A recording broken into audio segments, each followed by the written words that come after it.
Bonjour tout le monde, j'espère que vous êtes en très pleine forme. On m'a envoyé dernièrement la photo suivante et on m'a demandé de trouver visuellement les causes qui ont poussé ce porte-à-faux à s'incliner de cette manière. Donc dans cette vidéo, nous allons essayer ensemble de chercher les causes qui ont conduit à une telle situation et je vais vous proposer vers la fin un certain nombre de solutions adéquates. Donc restez avec moi jusqu'à la fin de la vidéo. Abonnez-vous sur la chaîne si vous êtes nouveau ici. Et si vous avez admiré mon contenu, n'hésitez pas à cliquer sur le bouton j'aime afin de m'encourager.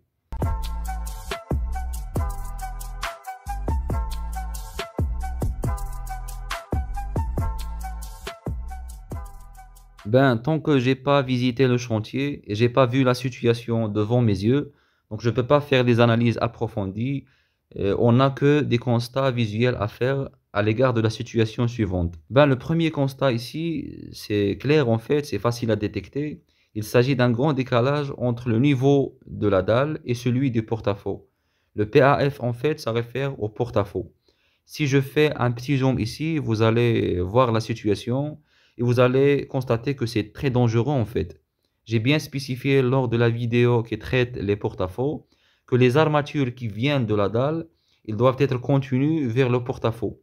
Et j'ai aussi spécifié que les armatures en nombre, ou bien avec un grand diamètre, elles doivent être situées dans la partie supérieure du porte-à-faux et non pas au milieu ou bien dans la partie inférieure. C'est clair? Chose qui n'est pas respectée dans la situation suivante. Si on garde la continuité horizontale des armatures qui viennent du contrepoids de la dalle, ça va se situer soit au milieu du porte-à-faux, soit à sa partie inférieure. Je vais faire un petit rappel en ce qui concerne la manière de la mise en place d'un contrepoids. Soit que nous avons une dalle pleine et du coup ce dernier est garanti automatiquement, moyennant du béton armé, soit que nous avons une dalle en ordi. Et dans cette situation, soit qu'on fait des ordis négatifs, c'est-à-dire ayant une hauteur inférieure par rapport à la hauteur des ordis normales, soit qu'on met tout un volume en béton armé qui va garantir le contrepoids. Et dans toutes ces situations, vous pouvez remarquer que les armatures rigidifiées sont situées à la partie supérieure du porte-à-faux. Pourquoi? Parce que tout simplement, le phénomène de la traction, il va se produire au niveau de la partie supérieure de ce dernier et non pas dans sa partie inférieure. Et on sait très bien que les armatures, ils jouent un bon rôle contre les effets de traction ou bien de torsion. Alors qu'au niveau de la partie inférieure du porte-à-faux, on n'a que la compression. Et les armatures ici ne vont pas avoir un très grand rôle comme il sera joué par le béton. Donc je fais un petit récap. Tout d'abord, les armatures en nombre, elles sont situées dans la partie supérieure du porte-à-faux. Dans un deuxième temps, il faut bien souligner que ces armatures doivent balayer à la fois le porte-à-faux, mais aussi toute la zone couverte par le contrepoids, toute sa largeur. Donc le fait de décaler le porte-à-faux de manière verticale, ça va empêcher ces armatures provenant du contrepoids de la dalle à être situées dans la partie supérieure du porte-à-faux. Et du coup, nous n'avons pas respecté les règles de l'art dans cette situation. Déjà, ça va poser un problème au niveau de cet étage, de ce niveau. On aura comme un petit escalier là-dessus. On peut le rectifier par la forme de pente, mais en fait, ça va quand même poser un problème. Je peux dire ici qu'un porte-à-faux décalé, ça ne va pas garantir les armatures au niveau de la partie supérieure des porte-à-faux et du coup, c'est totalement interdit, c'est contre les règles de l'art et contre les bonnes pratiques.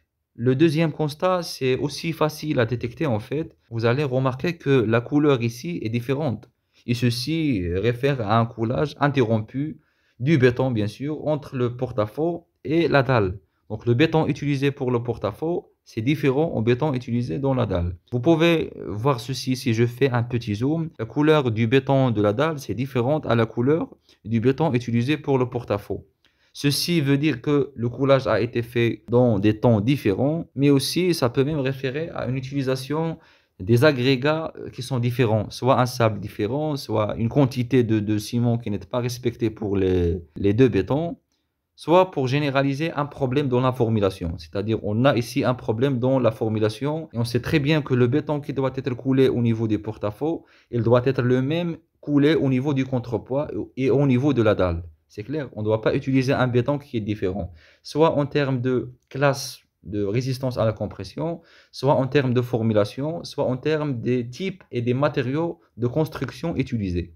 Le troisième constat, en fait, je le considère pas comme une cause directe, mais comme une cause qui a favorisé l'inclinaison. Donc, nous avons ici une grande largeur du porte-à-faux, en fait.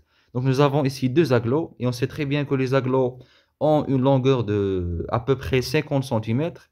Deux agglos plus un espacement qui est important entre ces deux agglos. Et du coup, on parle d'une largeur de 1,10 m jusqu'à 1,20 m. C'est une grande largeur en fait pour les porte-à-faux. Et s'il y a une anomalie lors de la mise en œuvre de ce porte-à-faux, ça va apparaître facilement et au bout d'un petit temps. Par contre, lorsque nous avons un porte-à-faux de seulement 40 centimètres ou bien 50 centimètres, peut-être que ça va demander assez de temps pour que les anomalies commencent à apparaître ou bien à se produire.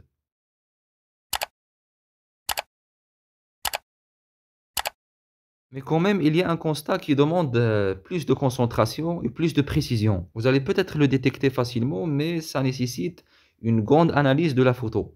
Au niveau des bâtiments mitoyens, ou bien voisins, dans la même ruelle, dans le même lot, on n'a pas ici de porte-à-faux. On peut même penser à une situation qui dit que l'architecte n'a pas prévu des porte-à-faux au niveau de cette ruelle. Le propriétaire de ce bâtiment a essayé de l'ajouter contre les plans du bureau d'études et de l'architecte afin d'agrandir la surface du niveau surmontant le rez-de-chaussée. Ça, en fait, c'est parmi les hypothèses très probables. Et tant que le propriétaire de ce bâtiment n'a pas de plan de ferraillage, de coffrage au droit de ce porte-à-faux, les ouvriers ici, ils ont essayé d'inventer leur propre manière tout en mettant en place un porte-à-faux qui est complètement contre les règles de l'art. Je vais passer maintenant à proposer des solutions, mais en fait, l'ensemble de ces solutions ne seront pas valables s'il s'agit d'un architecte qui n'a pas prévu des ruelles avec des porte-à-faux. Et du coup, normalement, la solution ici, c'est de démolir le porte-à-faux afin que la construction soit conforme avec les propositions de l'architecte et les plans de coffrage du bureau d'études.